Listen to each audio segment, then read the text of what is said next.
Nahiyan ko na, okay na siya lahat. Unang babae niyo ba yan?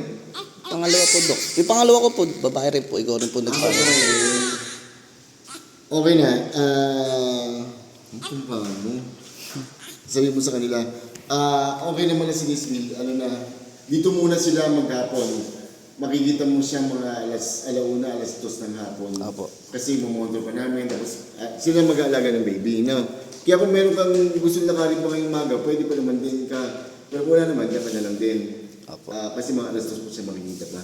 Sabihin nyo, ang mga magulang nyo, alam nila. Apo.